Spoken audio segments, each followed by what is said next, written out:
Vayavo kol asher nesa'u libo.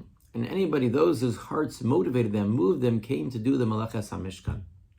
And it seems strange that Torah is telling us that that was the defining characteristic of those who built the Mishkan, but they were necessary details that had to be done. We needed metalsmiths and artisans and weavers. Shouldn't those be the characteristics that are stressed? Why asher nesa'u libo? Why is it just talking about their desire, about their passion? And the Ramban, both in our Parsha and in Parshas Kisisa, explains something that on the surface is obvious. There was nowhere in Mitzrayim for these people to be trained. These people, some of them spent their entire lives as slaves. Where would they possibly learn the necessary skills in order to build this Mishkan with all of its intricate details that HaKadosh Baruch Hu, that God commanded them to build? And he explains that's what the Torah is focusing on. Kol asher nesa'u libo. That somehow they looked deep inside themselves. They had this dedication. They wanted to do for Hashem. And they looked inside themselves, where do I feel that I can contribute? And they tapped into that passion, even without the formal training. And they discovered that with a little bit of work and a lot of effort, they were able to succeed. It's the power of passion. So many people who succeed in life that are self-made, that stand out in industry, whatever it is, it's that they find a passion inside themselves and they work on developing it. And that's what they did. People who didn't even have the skill, even greater, they didn't have any training. And yet, when they were passionate about it, they were given the siyata d'shmaya, they were given the help to be able to succeed. That's asher nesa'u libo.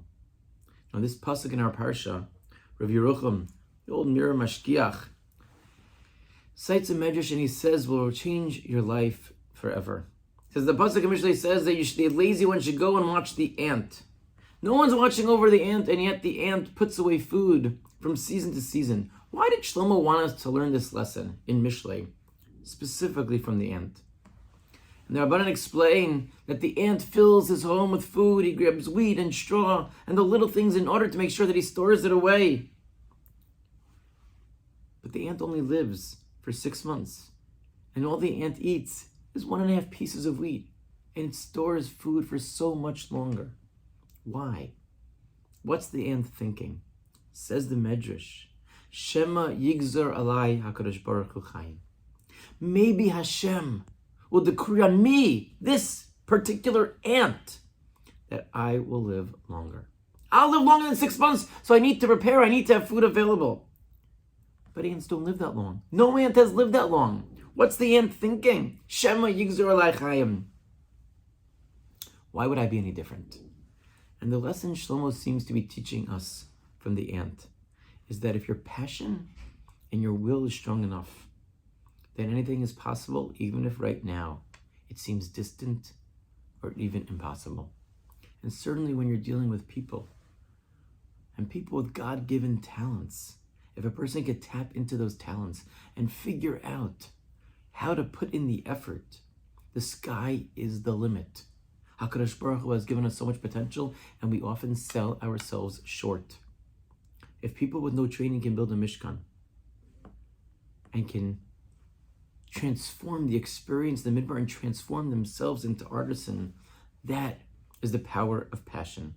And the power of passion, and to succeed, everyone needs to find something that he or she is passionate about. It's only when we delve into that which is important in our lives that we can push ourselves beyond our limits.